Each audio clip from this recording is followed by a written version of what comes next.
ভালো লাগার জায়গা মদিনা। জোরে বলেন না সুবহানাল্লাহ। আর জোরে হবে না? ভালো লাগার জায়গা মদিনা,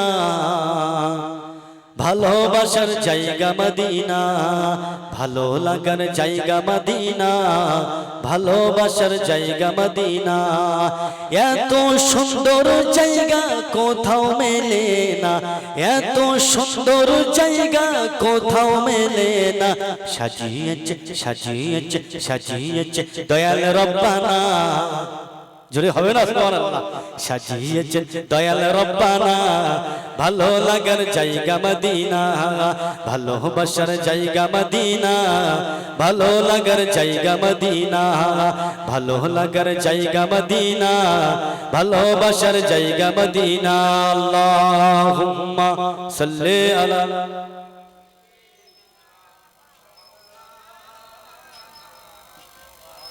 মুহাম্মদ। ঠিক আছে। ভালোবাসার জায়গা মদিনা, ভালো লাগার জায়গা মদিনা, ভালো লাগার জায়গা মদিনা, ভালোবাসার জায়গা মদিনা। এত সুন্দর জায়গা কোথাও মেলে না, এত সুন্দর জায়গা কোথাও মেলে না। সাজিয়েছেন সাজিয়েছেন সাজিয়েছেন দয়াল রব্বানা। আজ হবে না? সাজিয়েছেন দয়াল রব্বানা, ভালো লাগার জায়গা মদিনা, ভালোবাসার জায়গা মদিনা, ভালো লাগার জায়গা মদিনা। মদিনা শরীফে নূরের খাজিনা, মদিনা শরীফে নূরের খাজিনা। আশিক ছাড়া আশিক ছাড়া আশিক ছাড়া অন্য বোঝে না। আজ জোরে হবে না? তাকবীর দান, নারায়ে তাকবীর।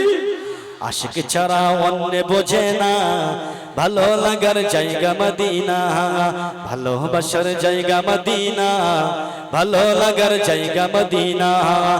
এত সুন্দর জায়গা কোথাও মেলে না, এত সুন্দর জায়গা কোথাও মেলে না। সাজিয়েছেন সাজিয়েছেন দয়াল রব্বানা, ভালো লাগার জায়গা মদিনা, ভালোবাসার জায়গা মদিনা, ভালো লাগার জায়গা মদিনা, ভালোবাসার জায়গা মদিনা, ভালো লাগার জায়গা মদিনা। আমার জীবনে এত বেশি গোনা, আমার জীবনে এত বেশি গোনা, তাই রসুলের তাই রসুলের তাই রসুলের কদম ছাড়বো না। আজ জোরে হবে না? তাই রসুলের কদম ছাড়বো না, ভালো লাগার জায়গা মদিনা, ভালোবাসার জায়গা মদিনা, ভালো লাগার জায়গা মদিনা। আল্লাহুম্মা সাল্লি আলা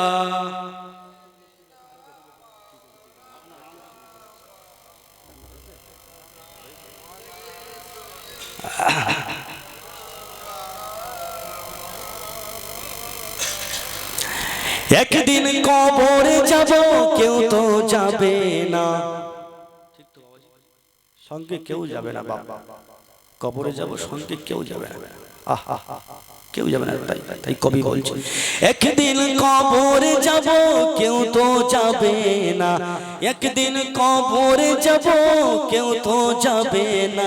যাবেন শুধু যাবেন শুধু যাবেন শুধু শাহে মদিনা। আজ জোরে হবে না সুবহানাল্লাহ? জোরে হবে না? যাবেন শুধু শাহে মদিনা, ভালো লাগার জায়গা মদিনা, ভালোবাসার জায়গা মদিনা, ভালো লাগার জায়গা মদিনা, ভালোবাসার জায়গা মদিনা, ভালো লাগার জায়গা মদিনা। এত সুন্দর জায়গা কোথাও পাবে না, এত সুন্দর জায়গা কোথাও পাবে না। সাজিয়েছেন সাজিয়েছেন সাজিয়েছেন দয়াল রব্বানা, ভালো লাগার জায়গা মদিনা, ভালোবাসার জায়গা মদিনা, ভালো লাগার জায়গা মদিনা। আল্লাহুম্মা সাল্লি আলা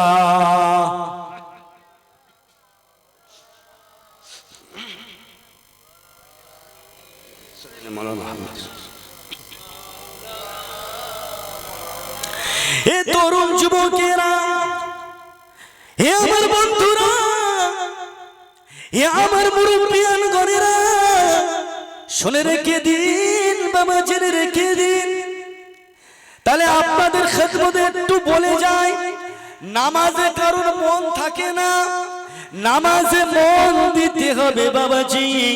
নামাজে মন কাদের ছিলেন আমার নবী পাক জানিয়ে দিয়েছেন, এমন একটা সময় চলে আসবে মসজিদের ভিতরে এক মুসল্লি, এক মসজিদ মুসল্লি হবে বাবাজি, কিন্তু একজনের ভিতরে ঈমান থাকবে না, নামাজের ভিতরে মন থাকবে না। নামাজের ভিতরে মন আনতে হবে। নামাজ কেমন ছিলেন আমি আপনাদের একটু বলে যাই। নামাজ কারা পড়েছিলেন তাদেরকে দেখে আমাকে আপনাকে শিক্ষা নিতে হবে বাবাজি।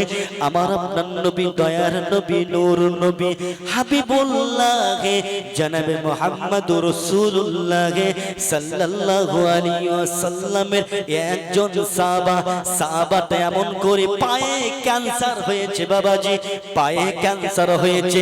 তৎকালীন সময়ে ডাক্তার ছিল বাবাজি, এমন করে এখনকার মতন উন্নত মানের চিকিৎসা ছিল না।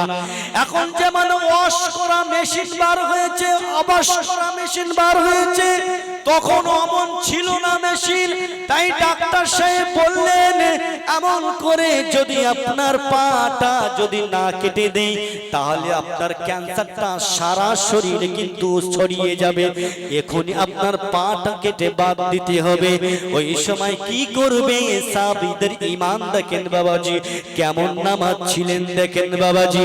এই রকম নামাজ তো আমাকে আপনাকে আদায় করতে হবে। এই তরুণ যুবকেরা, এ আমার বন্ধুরা, ওই সাহাবাটা এমন করে ডাক্তারের কাছে গিয়েছেন।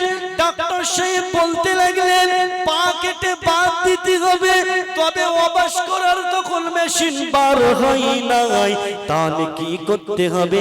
ওই সময় বলেছিলেন আপনি এক কাজ করেন, একটু শরাব পান করেন, একটু মদ পান করেন। একটু মদ পান করলে নেশা হয়ে যাবে, ওই নেশা অবস্থায় আপনার পাটা কেটে নেব, এমন করে আপনি বুঝতে পারবেন না। আহারে সাহাবীটা এমন করে, সাহাবাটা এমন করে বলতে লাগলেন, ডাক্তার সাহেব শুনে রেখে দাও, আমি এমন করে ইসলাম ধর্ম গ্রহণ করেছি, এমন করে ইসলামের ভিতরে মদ খাওয়া হারাম করে দিয়েছে। আল্লাহ পাক কোরআন পাকের ভিতরে মদ খাওয়াকে হারাম ঘোষণা করে দিয়েছে। অতএব আমি মদ পান করতে পারবো না, জীবন বাঁচানোর জন্য আমি মদ হারাম জিনিস পান করব না। তবে ডাক্তার সাহেব শুনে রেখে দাও, জেনে রেখে দাও, আমি যখন নামাজের ভিতরে দাঁড়িয়ে যাব, ওই নামাজের ভিতরে আপনি এক কাজ করবেন, আমার পাটা কেটে বাদ দিয়ে দেবেন। এই তরুণ যুবকেরা, ওই সাহাবাটা এমন করে নামাজে দাঁড়িয়ে গিয়েছেন, পায়ে ক্যান্সার হয়েছে, বসে নামাজ পড়বে, পাটা খেলিয়ে দিয়ে পাটা লম্বা করে দিয়েছে।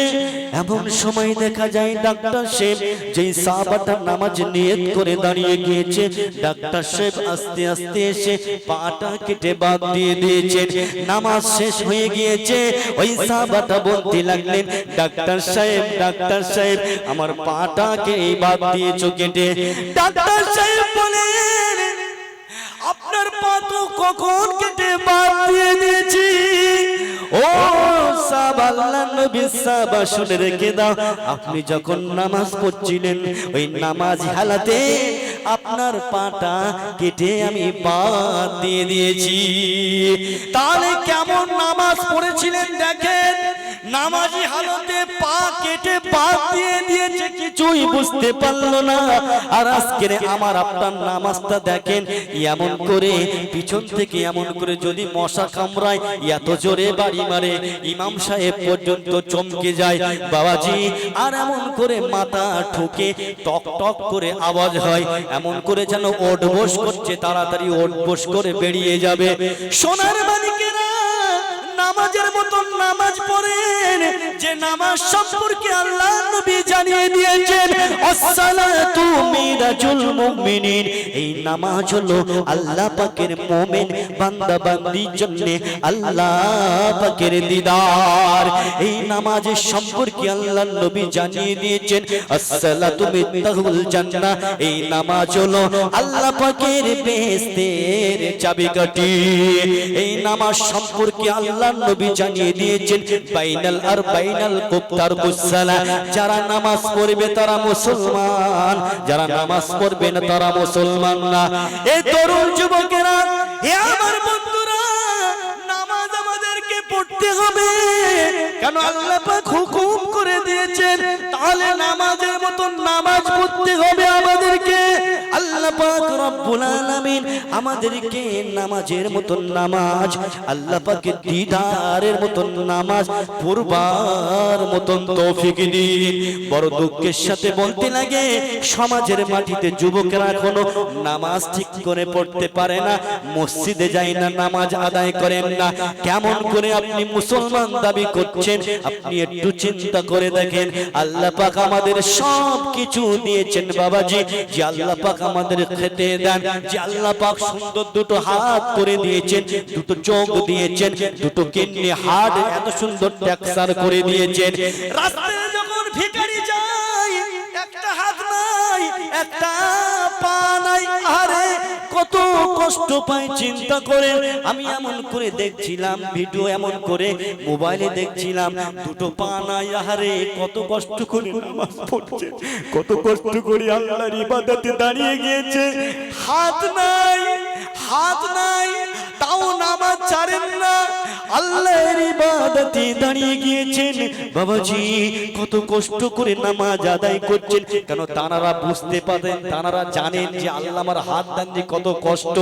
সোনার মানিকেরা, আপনারা এখনো চোখ থাকতে অন্ধ হয়ে আছেন, একটু বোঝার চেষ্টা করেন, একটু নামাজি হয়ে যান।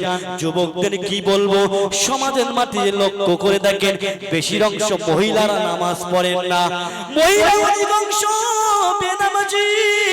আমি মা বোনেদের কাছে অনুরোধ করব, আপনাদের সম্মান ইজ্জত আল্লাহ পাক অনেক দিয়েছেন বাবাজি, তাই মা বোনেদের অনুরোধ করব আপনারা নামাজি হয়ে যান। মা যদি ভালো হয় সন্তানেরা ভালো হবে, তিনার আল আওলাদরা ভালো হবেন। তাই মাদেরকে আগে ভালো হতে হবে। কেনরা আমার নবী পাক করে পাঠিয়েছিলেন, কেন যত নবী আলাইহিস সালামরা এসেছেন তিনাদের মা করে পাঠিয়েছিলেন। মায়ের গর্ভে নবীরা এসেছিলেন। মা বোনেরা নামাজি হয়ে যান, নামাজি হয়ে যান। কেন আপনাদের ইসলাম বড় সম্মান দিয়েছেন। মা বোনেরা যদি চারটে কাজ করে, হাসতে হাসতে আল্লাহ পাকের দয়ার জান্নাতে জানিয়ে চলে যাবে।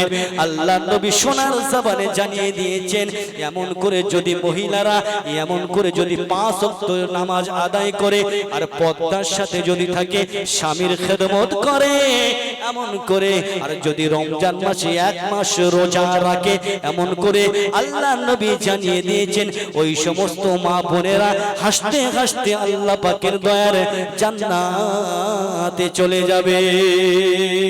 আর জোরে হবে না, এটা জোরে হবে না, রকবিদার নারে তাকবীর, নারে তাকবীর। মাশাআল্লাহ, আল্লাহ কবুল করেন, বলুন সুবহানাল্লাহ, আমিন। মুক্তাসর করলাম, আর ব্যথা দেব না, কষ্ট দেব না।